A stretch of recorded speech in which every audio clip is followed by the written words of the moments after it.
Hello everyone, welcome to my clever books. मेरा नाम है माधुरी नागले और इस वीडियो में हम लोग एक और नेगेटिव आउटकम देखने वाले हैं ग्लोबल वार्मिंग का। क्या है वो है कि ग्लोबल वार्मिंग की वजह से जो टर्टल्स हैं उनका फेमिनाइजेशन हो रहा है।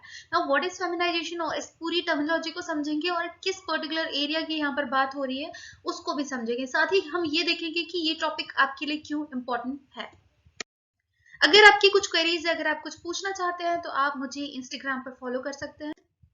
Now, up to 93% of green turtle hatching could be female by 2100. अब यहाँ पर क्लाइमेट चेंज जो है वो क्या कर रहा है, वो फेमिनाइजेशन कर रहा है स्पीशीज का।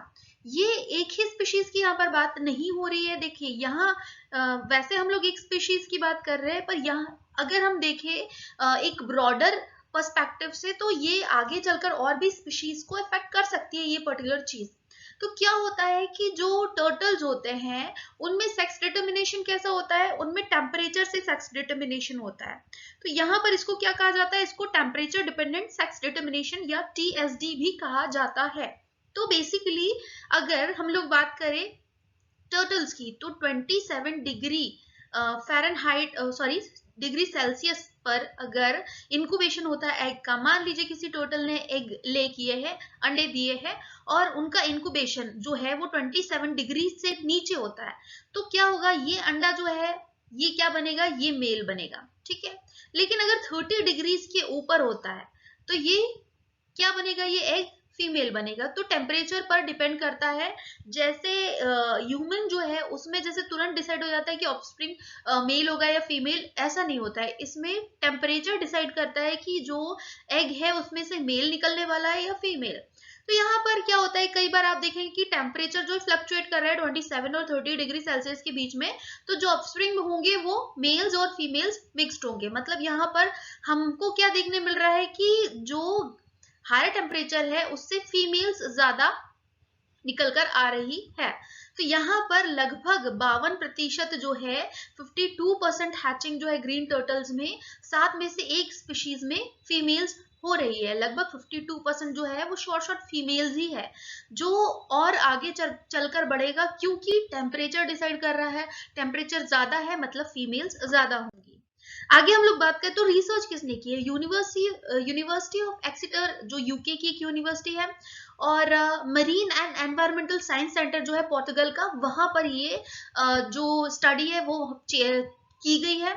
और साथ ही जो आईपीसीसी है, intergovernmental panel on climate change, उन्होंने भी क्या कहा है कि लगभग 76 से 93% जो है वो फीमेल्स होंगी। जो एक मतलब आप किसी भी स्पीशीज की बात करें तो अगर 73 से 93% फीमेल है, मतलब यहाँ पर बैलेंस जो है वो कहीं ना कहीं बिगड़ रहा है। ठीक है, और बहुत सारे ऐसे रेप्टाइल्स होते हैं जिसमें टेम्परेचर डिपेंडेंट जो सेक्स डिटर्मिनेशन है वो होता है ना। यहाँ पर एक टर्मिनोलॉजी आती है आईपीसीसी। अब ये न्यूज पर्टिकुलरली इंपॉर्टेंट इसलिए है क्योंकि ये देखिए बायोलॉजी से रिलेटेड तो है ही, बट यहाँ पर ग्लोबल वार्मिंग की बात आ रही है, आईपीसीसी की बात आ रही है, तो ये ऑटोमेटिकली बहुत ज्यादा इंपॉर्टेंट हो जाती है। Now what is IPCC? IPCC जो है वो है intergovernmental panel on climate change. ये क्या है, यूनाइटेड नेशंस की एक इंटरगवर्नमेंटल बॉडी है। इसका पूरा क्या काम है, इसका पूरा काम है लुक आउट करना जो क्लाइमेट चेंज है उसको। सबसे पहले ये क्या करेगा, जो ऑब्जेक्टिव्स है या साथ में साइंटिफिक इंफॉर्मेशन है या रिलेवेंट जो भी स्टडीज है क्लाइमेट चेंज से रिलेटेड, साथ ही ये जो आईपीसीसी का क्या काम है कि जो बेसिस जो साइंटिफिक बेसिस है रिस्क का, कि क्या कितनी ज्यादा रिस्क है क्लाइमेट चेंज की वजह से, और साथ में जो नेचुरल पॉलिटिकल और इकोनॉमिक इम्पैक्ट जो हो रहे हैं क्लाइमेट चेंज के, वो भी उस पर भी स्टडी करना, उसके आउटकम्स बताना, और जो हम पॉसिबल रिस्पॉन्स ऑप्शंस हो सकते हैं हमारे पास कि हम कौन सी चीजें ऐसी करें जिससे क्लाइमेट चेंज को हम रोक सके। तो ये सारी चीजें जो है कौन करता है, आईपीसीसी। आगे हम लोग बात करें तो अब यहाँ कहाँ की स्टडी है स्पेसिफिकली, अगर हम लोग बात करें गिने बिसाऊ और वेस्ट अफ्रीका, जो अफ्रीकन कॉन्टिनेंट है वहां पर ये दोनों जगह आपको मिलेगी। आगे मैप पे भी हम लोग देखेंगे। यहाँ पर ये स्टडी इस जगह की पर्टिकुलर जगह की गई है, लेकिन यहाँ कहा जा रहा है कि अगर यहाँ पर हो रहा है दैट मीन्स जो पूरे वर्ल्ड है वहां पर सब जगह ये हो सकता है कि जो फीमेल्स है वो ज्यादा हो ग्लोबल वार्मिंग की वजह से। अब सिंपली यहाँ पर हम लोग लोकेशन देख लेते हैं, तो यहाँ पर अफ्रीका देखेंगे और ये जो जगह है ये है गिनी बिसाऊ। ये थोड़ा सा बड़ा मैप है और ये कोस्टल एरिया यहाँ पर आप देख सकते हैं, काफी बड़ा कोस्टल एरिया है। तो इसलिए यहाँ पर जो टर्टल्स है, सी टर्टल्स काफी ज्यादा पाए जाते हैं गिनी बिसाऊ में।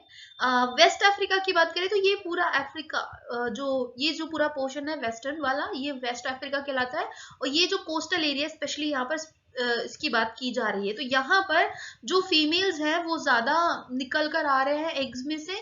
और एक बार मैं आपको एक चीज बताती हूँ कि अब आप कहेंगे कि कोई अगर टर्टल है वो अगर एग दे रही है, फीमेल टर्टल अगर एग ले कर रही है, तो कैसे टेम्परेचर अलग अलग हो सकता है, सारे के लिए तो एक जैसा रहेगा नहीं। देखो मान लो कि ये एक जगह है, टर्टल्स यूजुअली क्या करते हैं, एक नेस्ट बनाते हैं इस तरीके का, ठीक है। ये एक लैंड का टुकड़ा है या जो सी कोस्ट है उसके पास, यहाँ पर अगर आप देखें तो इस तरीके से वो नेस्ट बनाते हैं, ठीक है, जमीन खोदते हैं।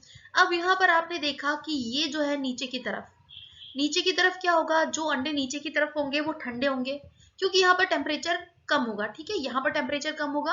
और ऊपर की तरफ जो एग्स होंगे वो कैसे होंगे, वो वार्म होंगे, क्योंकि यहाँ पर सनलाइट पड़ेगा तो इनको वार्मथ जो है, टेम्परेचर जो है वो ज्यादा मिलेगा। तो यहाँ क्या डिसाइड हो रहा है कि जो ऊपर के एग्स होते हैं उनमें से फीमेल निकलेंगी और जो नीचे के एग्स हैं उनमें से मेल निकलेंगे, ये श्योर है। लेकिन यहाँ पर एक लाइन और होती है जिसमें कभी हायर टेम्परेचर मिलता है, कभी लोअर टेम्परेचर, मतलब यहाँ मिक्स टेम्परेचर मिल रहा है। तो यहाँ पर मिक्स्ड जो स्पीशीज है वो, मतलब जो मेल्स एंड फीमेल्स दोनों जो है वो निकलेंगे। तो बेसिकली यहाँ पर हमने देखा कि कैसे टेम्परेचर जो है, ना सिर्फ ग्लोबल वार्मिंग की वजह से जो टेम्परेचर है वो इंक्रीज हो रहा है, बट टेम्परेचर इंक्रीज होने की वजह से अलग अलग स्पीशीज जो है उन पे अलग अलग प्रभाव भी पड़ रहा है।